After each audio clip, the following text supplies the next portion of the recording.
இவ்வளோ பெரிய தீமை அவனுக்கு விரோதமாக நடந்தது. சின்ன பையன், ஆனால் அவனுக்கிட்ட ஒரு நம்பிக்கை இருக்குது, கர்த்தர் இருக்கான்னு தெரிகிறதுனால ஒவ்வொரு நாளும் எந்திரிச்சு அவனுக்கு கொடுக்கப்பட்ட பொறுப்பை அவன் இருக்கிற நிலையில் உண்மையாக வேலை செய்கிறான்.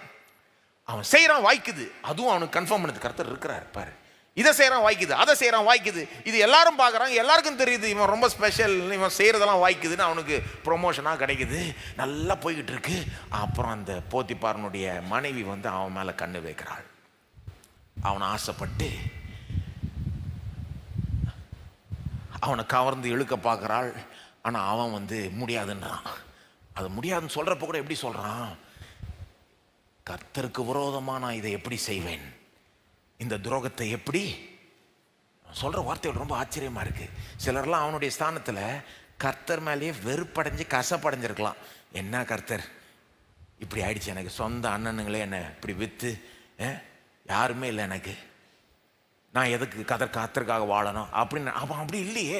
அவன் பாருங்க வேற மாதிரி வாழ்ந்துகிட்டு இருக்கான். அவனுக்கு தெரியுது கர்த்தர் அவனோட இருக்கிறார், அவனை ஆசீர்வதிக்கிறார், அவனுக்கு ப்ரொமோஷன் அதனால தான் கிடைக்குது அப்படின்னு வர்றப்போ, அந்த சோதனை வர்றப்போ அவன் சொல்றான், எனக்கு இவ்வளோ செஞ்சிருக்கார் கர்த்தர், என்னை இப்படி உயர்த்திருக்கிறார், இவருக்கு விரோதமாக நான் இதை எப்படி செய்வேன், இன்னொருத்தனுடைய மனைவியோட எப்படி நான் உறவு வச்சுக்க முடியும், இது தப்பு, என்னுடைய தேவனுக்கு அது பிடிக்காது, முடியாது, நான் செய்ய முடியாதுன்ட்டு போகிறான். அந்த பெண் வந்து அவனை அட்டெம்ப்ட் டு ரேப்ன்ற சார்ஜில் புருஷன்ட்ட போட்டு கொடுத்து அவனை சிறையில் தூக்கி எறிகிறாங்க. எப்படி இருந்திருக்கும் பாருங்க யோசேப்புக்கு.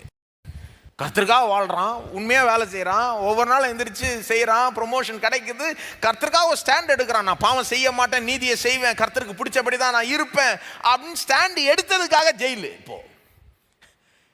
இப்போவாது அவன் நம்பிக்கை இழந்துருவானான்னு பார்த்தா இழக்க மாட்டேங்கிறான்.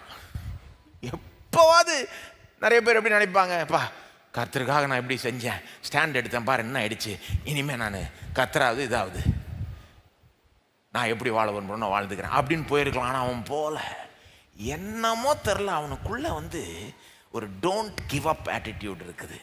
என்ன நடந்தாலும் டோன்ட் கிவ் அப். நான் நினைக்கிறேன் அவன் தனக்கே பேசிக்கொண்டிருப்பான், நம்பிக்கை இழக்காத, ஒரு நாள் வரும் கர்த்தர் ஒன்று உயர்த்துவார். ஏன்னா முன்ன சொப்பனம் கொடுத்துட்டார் வேற தேவன், உயர்த்துவார்ன்ற சொப்பனம் வந்துருச்சு.